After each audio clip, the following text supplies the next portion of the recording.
এবার ব্যারাকপুরে সরাসরি বিজেপির কার্যকর্তা ও মণ্ডল নেতারা কার্যত রাজপথেই এবার চরম হুঁশিয়ারি দিয়েছেন। বিজেপির ওপর মানুষ কিন্তু ভরসা রাখছে।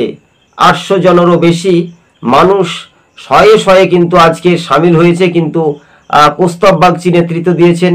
এছাড়া প্রাক্তন সাংসদ অর্জুন সিং। কিন্তু আগামী 26-এর ভোটেই এই স্লোগান কতটুকু টিকে থাকতে পারে সময়ের অপেক্ষা। ভোটাররা যদি ভোট দিতে পারে তাহলে বাংলাতে একটা পরিবর্তনের হাওয়া দেখছে বঙ্গে বিজেপি।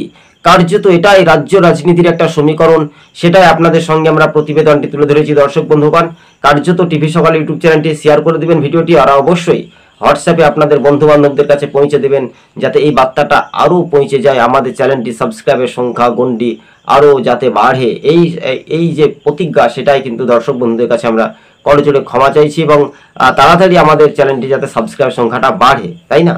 বিজেপির পদ্মফুলের দাপট অর্থাৎ কসবা কাণ্ডের অর্থাৎ যে কলেজ ছাত্রীকে ধর্ষণ করেছে যে মানে শাসকের নেতাই, তাদের বিরুদ্ধেই একেবারে গর্জে উঠল, এবং পুলিশ প্রশাসনের বিরুদ্ধে একাধিক অভিযোগ করছেন কৌস্তব বাগচিরা।